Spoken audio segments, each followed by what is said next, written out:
One of my books describes my meetings with an ageless woman sage who teaches me many lessons about living up in the mountains near my home. And in one particular incident, she and I are walking along a mountain path when we come to a fork in the road. Now, you know that saying by Yogi Berra. He said, when you come to a fork in the road, take it. He was a master of making the right decisions. So yes, I had to take the fork in the road, but which one? And the sage said, please make a choice. Which way will you go? Well, I looked up one path. I said, this looks like a pretty good path. I looked at the other one. It looks kind of steep. So I think I'll take this path, I told her. And she said, thank you. And now please make a choice. And I said, no, I just said, I'm going to go this way. Maybe you didn't hear me. I'm taking this path right here. And she said, yes, now please make a choice.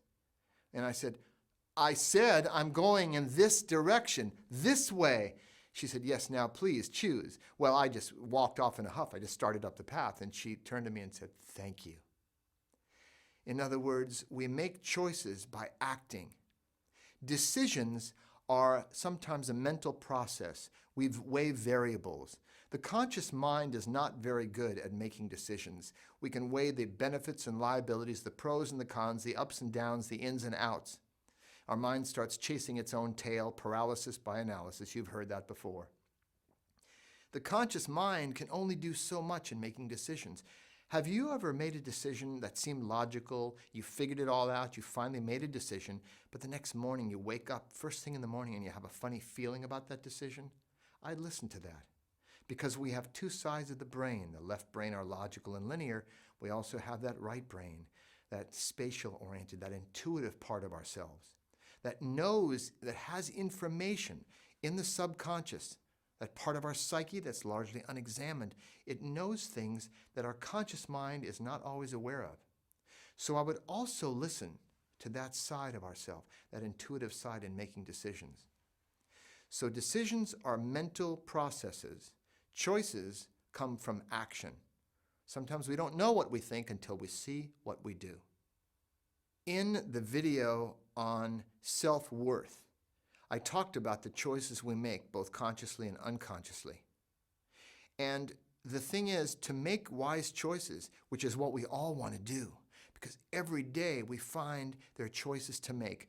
Small choices, which route to take to school or to work because of traffic jam, or picking certain cereals in the supermarket. We make all kinds of choices every day. But when we're making big decisions, we want to make wise decisions.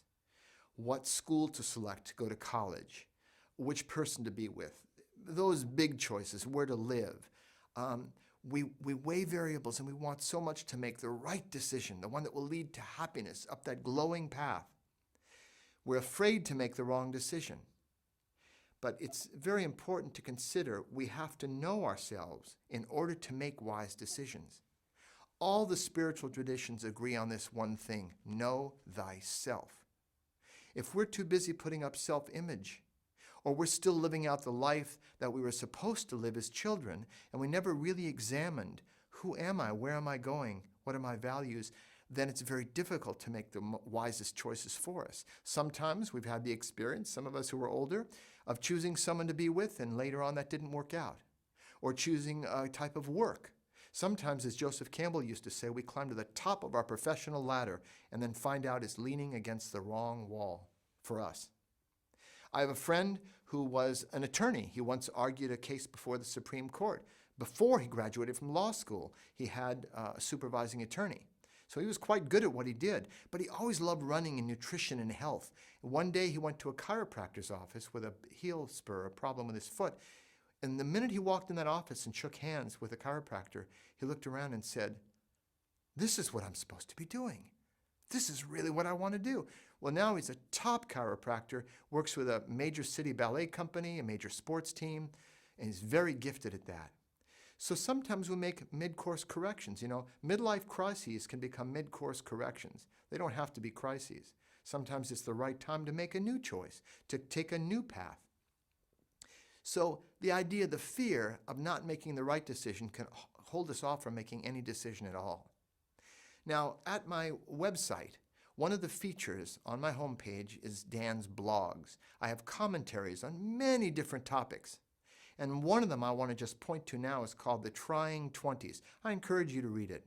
Whether or not you're in your 20s or know someone, even in our 30s and 40s, we're sometimes still stuck in the trying 20s. They call them the trying 20s because we try this, then we try that, then we try this.